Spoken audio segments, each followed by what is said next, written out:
are you doing, Horror Movie Night listeners? We are sitting here about to watch what is, in my humble opinion, the best of the Howling franchise. Sorry, Howling 1 with Dee Wallace. Apologies to Howling 2, Your Sister is a Werewolf. But Howling 3, The Marsupials, is my shit. So I am excited to talk about this ridiculous movie that has the audacity to start off with a parody of the MGN lion growling with the wolf growling, because they are just going all in on this werewolf concept. They also have the audacity to call this a horror movie when it's really just a rom-com with dogs. Yeah. Fucking great. It's must-love dogs. So yeah, the movie starts off with like this weird collection of old footage from like different werewolf sightings. Mm-hmm. And it's like the first like 5-10 minutes of this movie is so unimportant. Like, just get me to Australia. I don't need the like teacher teaching his class with this weird video of a werewolf tied up, or like the American government. Although the American government has the one back and forth that I had to write down, where he goes, "Weird shit. I got a weird feeling." And the other guy goes, "Indigestion?" He goes, "No, fear." Fear. But man, I do have a question. And look, I don't know that much about other countries. I'll be the first to admit it.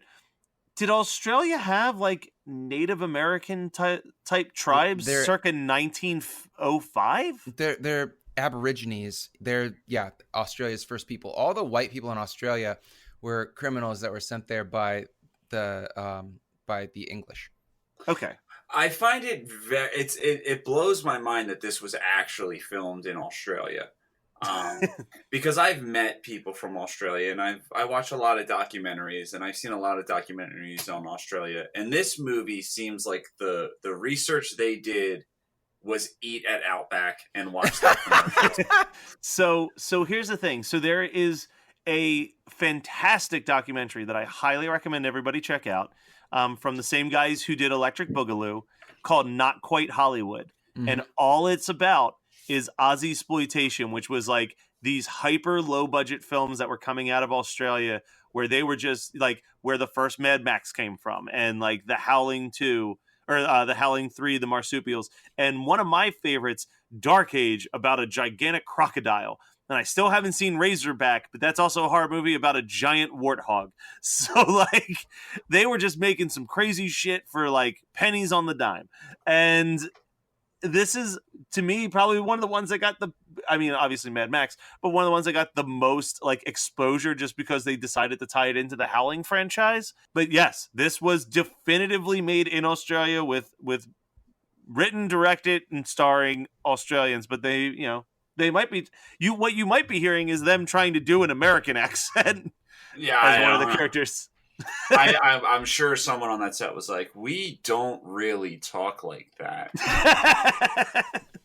But there's these weird. So the first there's like these weird scenes. There's a scene where this teacher's talking to the president of the United States. It's so weird.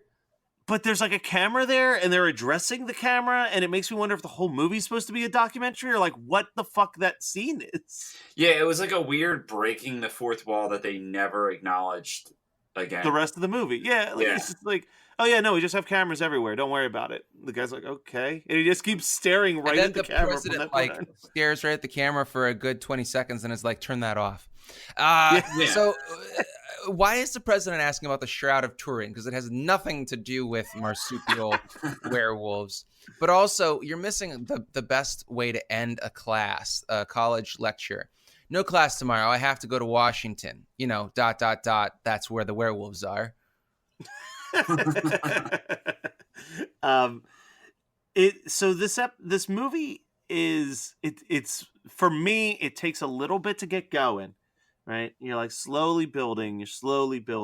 There's like, I have the words compact disc written in down because someone just screams that for no reason. But then the main female lead gets cast in a horror movie. Shapeshifters Part 8. Yeah, it's fucking off to the races from that point. It's like, so good. This movie this movie gets so absurd. The guy who plays the director is so funny. Like playing this like parody of Alfred Hitchcock, and he's just talking about the importance of art. He's like, what we're making is pure cinema.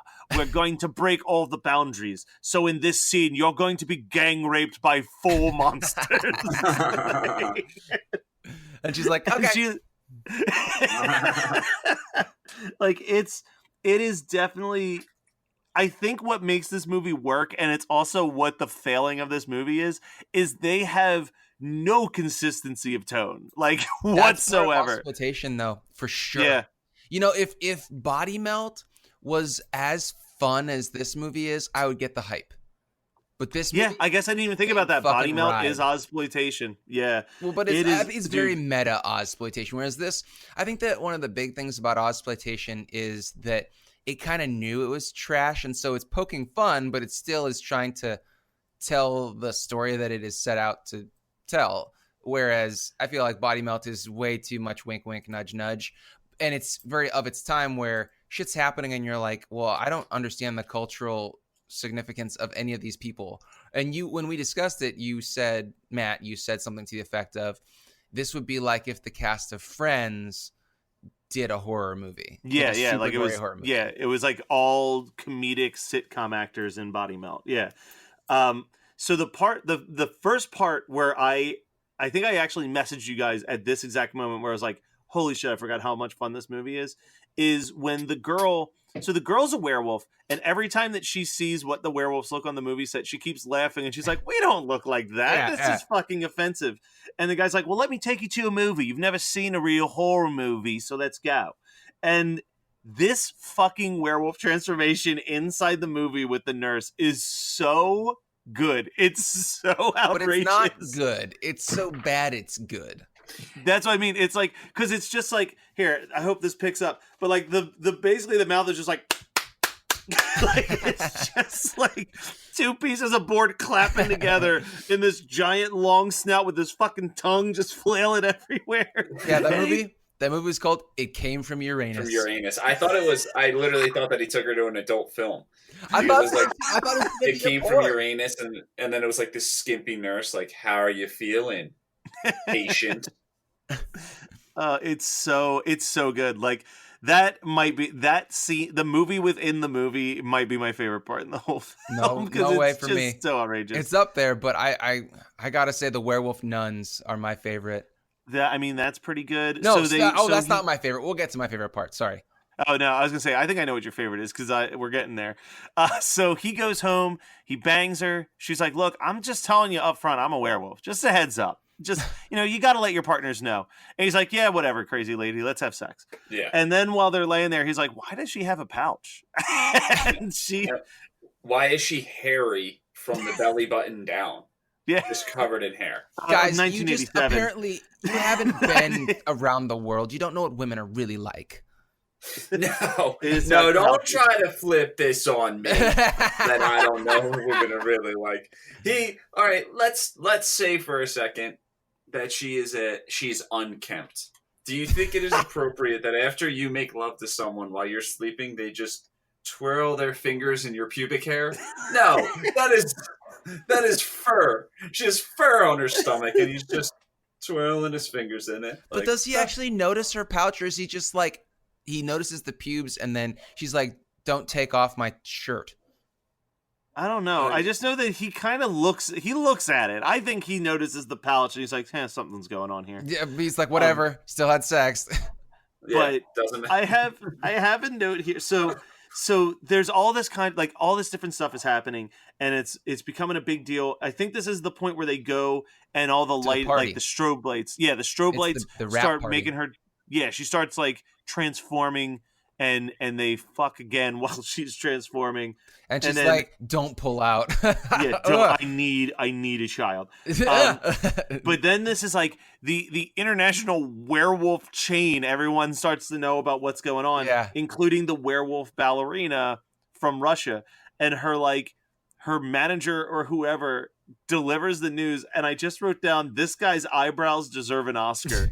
So great. Oh my god. Because his eyebrows emote so much emotion as they're like talking. But You know what? Oh, is that when his scalp is moving and she goes, "Are you receiving?" Yes. She's like mentally sending him messages, and his eyebrows are going fucking wild. And she's like, I can't go out there. I feel like I'm going to transform. And he like looks at her teeth. He's like, there's nothing there. You're going to be fine. But guess what? She shouldn't have listened to him because we got a lady turn into a werewolf mid ballerina sequence. Turns into a dog, not a werewolf. Not a werewolf. There's very few werewolves in this movie. No, I do think though that the ballerina werewolf is my favorite of the actual were characters in this. It's just so silly. It's like they had to have.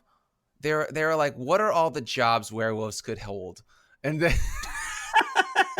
So they have like ballerina, nun, actress. It's disrespectful to the franchise though, because The Howling is one of my favorite werewolf movies, and not even because it's that great of a movie, because of for its time how great the special effects and makeup were. Howling 3 is not that at all. But it wasn't trying to be. Brian, here's the thing, Brian. You might not be as well versed in the Howling franchise as Scott and I. Holy shit, you're not. Let me tell you. You watch Howling 2, you watch Howling 6, The Freaks, you watch some of these other sequels. This is the closest we're getting to Howling, the original Howling, as far as quality transformation. Yeah, and also I like werewolves a lot. I find werewolf movies to be very ponderous or they're slow. That's the word that I'm going for. And they drag in the center. And you know why? It's because the people are like all having moral quandaries about wanting to eat people. Who fucking cares? You're a werewolf. You go do your thing.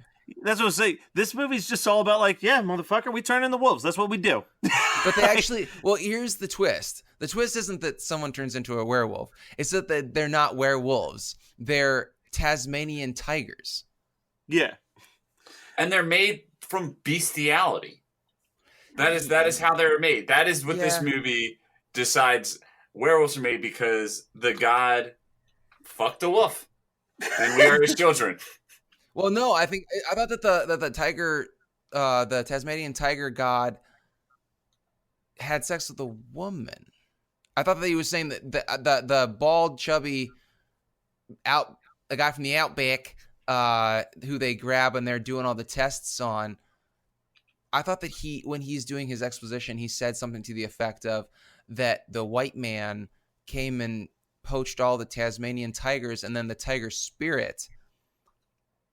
I think there's a lot of because they're like doing a lot of like praying to the gods of the tigers to like help them transform when they need to transform, and all types of crazy shit. I mean, we can believe that it's bestiality because we see a bestiality scene literally when they're having the sweatiest sex I think Horror Movie Night has ever endured. Yeah. So can I tell you the part that made me laugh the hardest? Like I had to pause the movie for a second.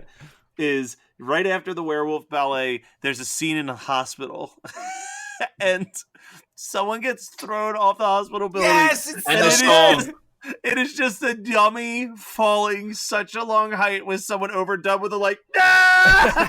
And then the song starts playing, and it's just singing about falling in love. It says, "Don't drop down." Well, there's the ridiculously long body drop. It's fucking hilarious. Oh my god, it is, and it's the fact that because it's a dummy, it is the stiffest body falling from such a great height, and it cuts. I could not contain myself. I was laughing so loud and so hard. So here's the thing. You guys have never hung out with Jonathan London. Jonathan London has this laugh where like when I go to see movies with him in the theaters, I get embarrassed sometimes because it's like, but he laughs at like the inappropriate stuff. So like, I remember one of them was we saw this movie Killer Elite, which is horrendous. It's the only movie I've ever walked out of because midway through the movie, John just looked at me and he's like, we could do like anything else. So we just got up and left. But there's a scene where a character's having a very heartfelt talk and then they get hit by a car and it's supposed to be in a very emotional scene, but that car hits, and all you hear in a mostly silent theater is John just going,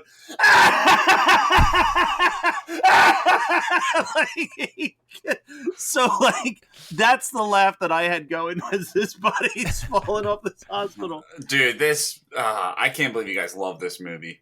I think that it's because we went into it wanting something bombastic. You, an intellectual who has I just think it's entertaining, and I love the fact all I that we care watched about it. though.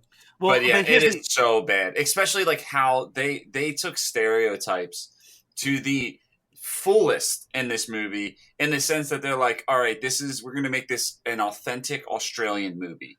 Therefore, for sound design, we're just using a didgeridoo. But I like that. But Brian, the other big thing, and I think Scott can back me up on this a little bit, is that you didn't do the Howling 6, the Freaks episode with us, which I think was A, the last werewolf movie we did for the show, and B, strong contender for the most boring werewolf movie that has ever been made. So, like, going from that low, this is such a high. That doesn't make it okay. But also, here, Brian, you don't understand this important fact. The Howling, the original Howling, has no bearing on the rest of the franchise. I can't say I've watched the entire franchise yet, but I have watched Howling 2, Your Sister's a Werewolf, and you just need to watch that movie and you'll understand how great this one is. You'll understand our weird Howling shirt. Yeah. It's got Christopher Lee in it. It's got tons of really stupid werewolf bodysuits. They look like, those the bodysuits that they used in Cats. It's like that. They look exactly like that. And there's like weird half transformed werewolf threesomes, but also Cybil Danning's boobs are everywhere in the most ridiculous. Just a new wave. Yeah, there's just a new wave band that just tours with the werewolves for no explainable reason. Yeah, there's like and werewolves they have like magic powers, and somebody gets his throat fucked by like a gargoyle. Yeah, dude. And everybody in town is a werewolf in this Transylvanian town, and they are listening and smelling the air while the two Americans fuck. It's as crazy as you can imagine. But it's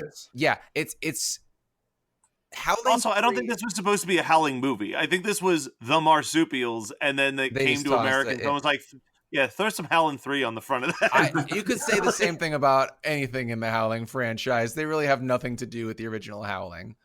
Yeah, no, not at all. But my next note, very genuine, just says, "Oh, little baby." Oh my God, the fucking baby werewolves are adorable. Yeah, they are very, very cute. And the mom, Jaboa is her name. I had to write it down. Jaboa is just like, nom, like munching on the little furry fingers, and I'm like, this is way too cute for a movie that's supposed to be about murder. It's the only PG-13 Howling movie, which shocking. So it's because there's no titties in it. That's none. You can have tons of murder, but if you show one female nipple, boom. So my favorite transformation in the movie, like genuinely, where I'm like, okay, they actually like put some time in this, is the dude strapped to the chair and they start flashing the lights on him and he's like screaming as he's transforming. That actually, like, that probably was most of the budget, was that scene. I'm willing to bet. But man, it's right after that I have the note, man, this second act into the third act really slows down a little bit too much. Is that when they're doing trying to do the tests and get the exposition of where the werewolves, the marsupials? They like break all the guys out of their like laboratory, and then it's just kind of like a chase movie for a bit, and you're just like, okay. That part, the second half of the second act. Well, that's actually the first half of the third act, I suppose. This movie has like 5 pieces. Yeah, you're like, but there's no like good things in that third act, but that second act, that's like what you're paying money for. Yeah, well, the best, you're paying money for the huge marsupial head that comes after the dude in the tent that immediately gets blown up with a grenade launcher. That's the money maker. Not as smart. Yeah, what did he think was going to happen? Was that a suicide? I don't he know. gives in. Like, I wanted He to see more of sacrificed that. for love. Like, I do have a No, note. not the werewolf suicide. I'm saying the guy who was they in a shot the grenade tiny launcher. tent that Yeah, shot a grenade launcher. I don't know if there was something unreal in front of me. I don't think I'd be really using all of my brain power to figure out what to do next. Let's think of it this way. You have two options. Option one is to be slowly torn to pieces by a wolf. Option two is just like blow up and you're gone. Option 3 is throw a tennis ball. Oh yeah, He didn't have one in the woods, Brian. that's because he is not a true survivalist. Yeah. So here's the thing about Matt's bad logic here. I don't think that you would get torn to pieces slowly by a marsupial werewolf head that's the size of a car. That thing would chomp you in half and you'd die immediately. So really, this is just the suicide like pact. You know, like if I'm going out, you're going out. Yeah, okay, that's fair enough. Now, I can't remember if this is right before or right after that explosion, but my favorite character in the movie is the dude that they just called Jacko, who's like the guy the government hired to give him a tour of the woods. And he's just like, I ain't going out there. He's like, you hear that? That's a big ass wolf. I'm staying here. He's just very. We need more Ozploitation movies because your Australian accent is probably your best of your accents. Yeah, you're actually better than most of the people in this movie. But what happens is the one guy who Brian hates, the shaman character, he I dies. don't hate him. I hate that his first line is "Good day, mate. Have another shrimp on the barbie." And that's not a bit. That's not like a bit that I'm doing. That is his first line in the movie.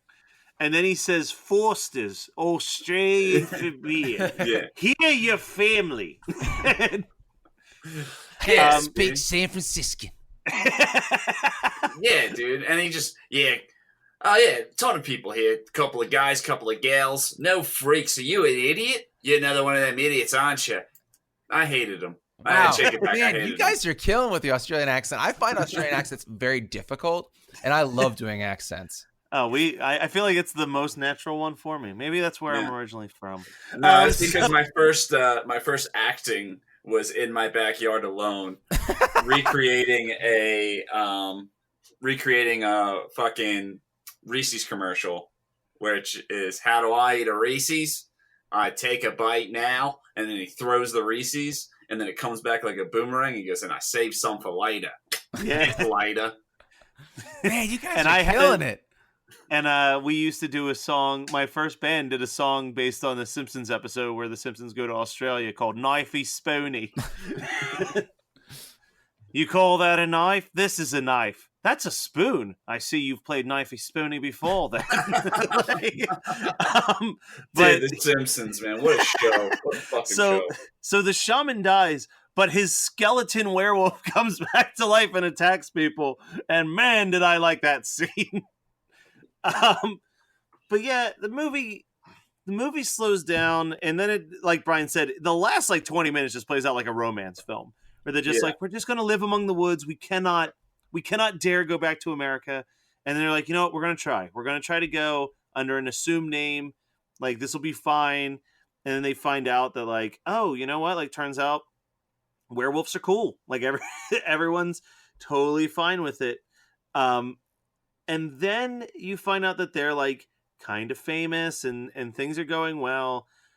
And that's when we go back to America and our main characters are a famous like director and actress. Mm-hmm. And Spielberg. Yeah.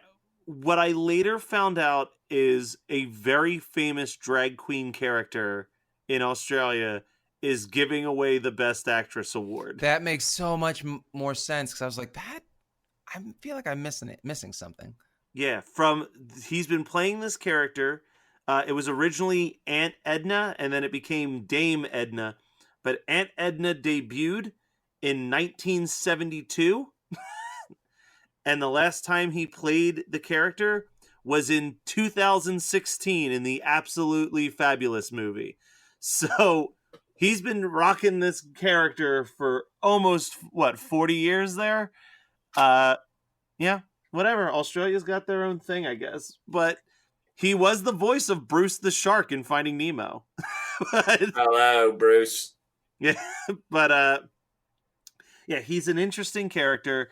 But then she gets her Oscar, and all the lights start going, and then she starts to transform, and then it's like everybody who's a werewolf watching is transforming. Like, it is fucking insane how this movie ends.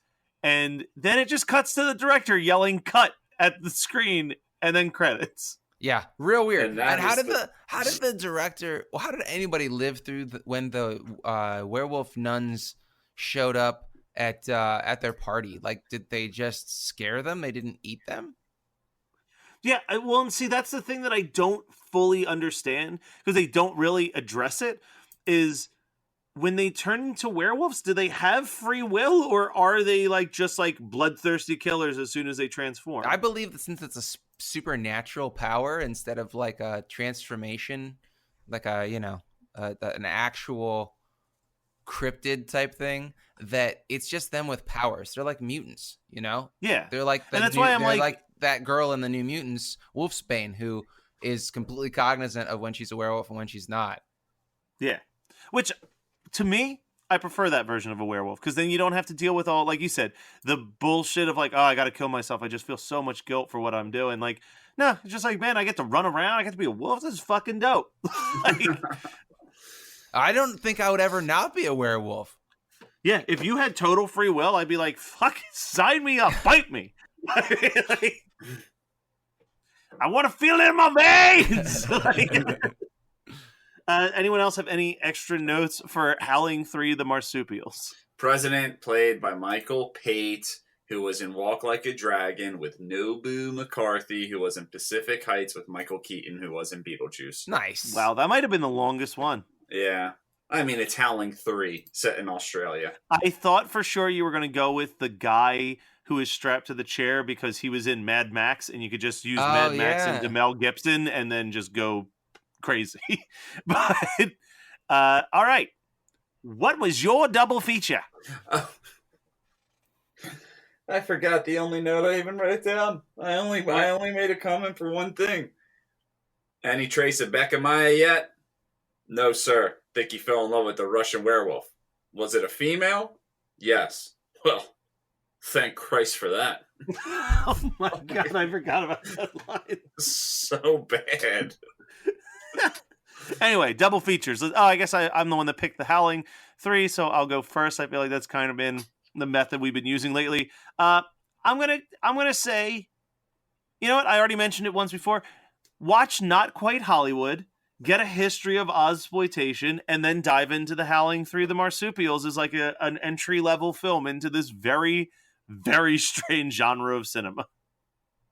Well, I'm going to go with, I know it's not Australian, but it's close enough. I'm going to go with Dead Alive, because it's, New Zealand, and it's fun, and it's got a very similar, very over-the-top tone to it. But if I'm being honest with myself, in real life, if I was just going to do a double feature for myself, I'd watch Howling 2 and 3 back to back. All right, Brian. So I'm just there's a lot of options to choose from, but I'm going to pick the one that's on my list that I'm going to mention. I probably mention every quarter, maybe less, just to get people pumped up from when we actually do it. So I'm going to pair it with Werewolves on Wheels, because they're both about werewolves. And they're both questionably good. Yeah. Questionably is the key word there. Yes. And the answer to that questionably is bad. All right. So, guys, around this point, I start telling you and start wrapping it up. But we got to address something. Next week, if you are in the Cherry Hill, New Jersey area, you owe it to yourself to come to Monster Mania. We are going to have such a good time that whole weekend. We're going to be hanging out with our friends from the Jersey Ghouls. We're going to be hanging out with our friends from Fright School. I found out that unfortunately Chris will not be making it up there, but we're still going to have a good time. We're going to be hanging out with our friends. I know that like a bunch of the volunteers that have been on this show, our good friends Dylan is super excited to finally meet Scott in person. That's all he keeps telling me. Yeah, but I think before he actually appeared on episodes. That's what I mean. Like now that he's hung out and chatted with you, he's like, I can't wait to like really hang out with Scott. Yeah, you're right. Because I was trying to think back, like when did we do episodes with him? And yeah, I think that it was actually April. Yeah, so like you just missed the boat, but like he's ready to put. I mean, I don't know about you guys. You guys might end up just going up to your rooms at like 7 and being like, we're gonna call it. But I'm going to be partying with the Monster Mania guys. Hopefully you guys are partying with the Monster Mania guys for a little bit too. We're going to have a good ass time. The fucking lineup of guests this is wild. The best lineup they've ever had. Oh yeah, for real. Fucking insane. Like hopefully it's not going to be like the shit show that was last year where there's too many people there and they have to shut down for a few hours. It's going to be. But I promise you it's going to be, but it's going to be worth it. Going to be a blast. But yeah, no. You're not going to want to miss this. Come out, hang out. I know plenty of listeners who have come out and hung out with us at Mania, and they can attest that we will sit and fucking talk your ear off if you want us to. You're going to have to walk away from us because we will not stop chatting with you. And anyway, we're talking about The Howling. That was 1987. Thank you so much to me for picking it because it was a great pick. I don't care what you guys say. And we will be back in the following weeks because we're going to get prepared for St. Patrick's Day next week. But, give us a little space to really think about what we want to say about St. Patrick's Day. And then we'll blast off. We'll blast off into a great episode. And feel free to rate and review and subscribe all over the different types of formatting that we have. We've been recording a lot. It's only been 2 hours, but it feels like 7. So I'm just going to say rate, review, and subscribe. Visit hmnpodcast.com. Hang out with us at Monster Mania. And stay tuned.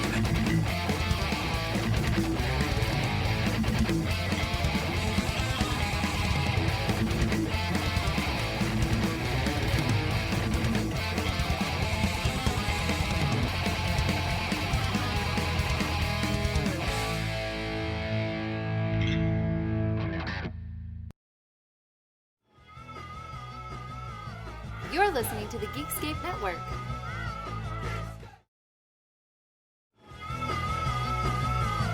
You're listening to the Geekscape Network.